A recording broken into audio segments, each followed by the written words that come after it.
Hello दोस्तों, एजी short hand में आप सभी का स्वागत है। यदि आप चैनल पर नए हो तो चैनल को सब्सक्राइब करें। डिक्टेशन 5 सेकंड बाद होगा। Ready, start. महोदय, पर्यावरण से तात्पर्य किसी एक व्यक्ति के परिवेश से नहीं वरन व्यक्ति के, समाज के, राष्ट्र के और इस सारी पृथ्वी के ही परिवेश से है, जिसका प्रभाव व्यक्ति, समाज, राष्ट्र और सारे विश्व पर पड़ता है।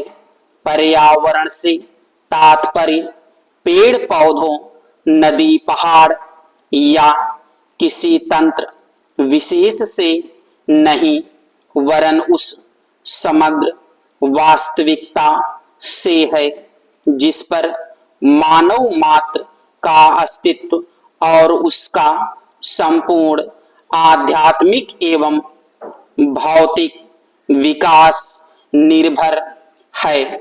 अस्तित्व केवल शारीरिक स्वास्थ्य ही नहीं, मानसिक भी।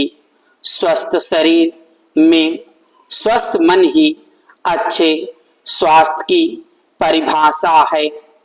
शारीरिक स्वास्थ्य हमारे आहार पर निर्भर है, जिसका स्रोत इस पृथ्वी का जल थल वायुमंडल है।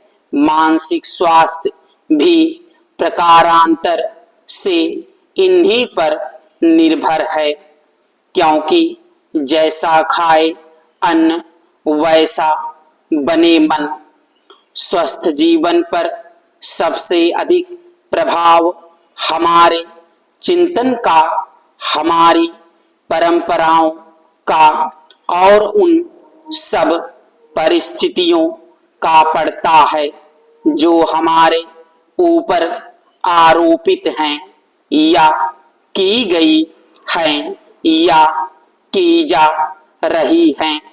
इसलिए पर्यावरण या परिवेश में जल, थल, वायु ही नहीं बल्कि वे सारे घटक महत्वपूर्ण हैं जिनका कुछ भी प्रभाव हमारे जीवन पर, हमारी क्रियाशीलता पर पड़ता है।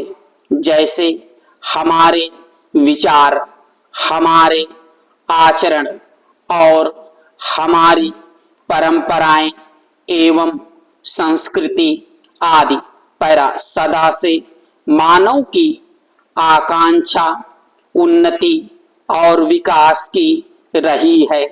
जगत का अर्थ ही है गतिमान और गति दोनों ओर संभव है। उन्नति की ओर भी और अवनति की ओर भी। पहली को हम प्रगति कहते हैं, दूसरी को अगति, विगति, अधोगति या दुर्गति कह सकते हैं। वास्तव में मनुष्य ऐसा जटिल प्राणी है जिसमें अनेक विरोधाभासी और असंगत प्रतीत होने वाली प्रवृत्तियां और प्रतिक्रियाएं होती हैं।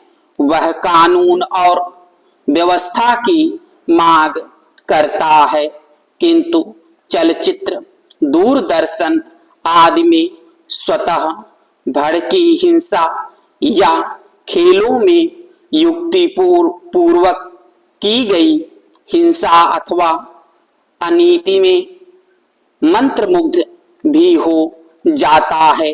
मनुष्य अपनी ही जाति या वर्ग के व्यक्तियों के प्रति प्रायः बहुत अधिक प्रतिद्वंदी होता है, किंतु कोई बाहरी खतरा उपस्थित होने पर उनके प्रति हद से ज्यादा सहयोगी बन जाता है।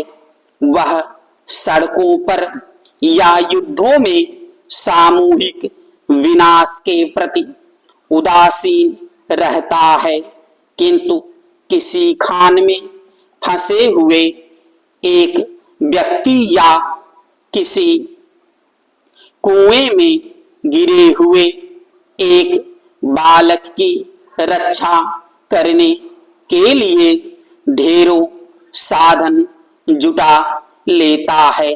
कुछ विद्वान कहते हैं कि मनुष्य बंदर की संतान हो या ना हो, किंतु उसमें खालिस बंदर की अद्वैध प्रकृति प्रायः ही होती है। उसमें शाकाहारी बंदरों की भांति वृक्षों में उछल कूद करने की प्रवृत्ति तो होती ही है, साथ ही ऐसे बंदरों की स्वाभाविक जिज्ञासा भी होती है, जो अत्यंत संगठित गिरोहों में रहते हैं और भांति भांति का मांस खाने में मजा लेते हैं।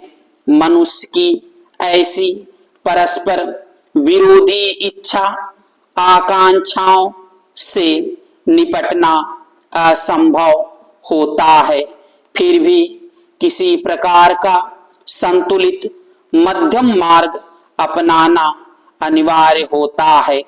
यही बुद्धिमानी का रास्ता है। विद्वानों ने मानव की मूलभूत आवश्यकताओं को 5 स्तरों में रखा है। स्टॉप।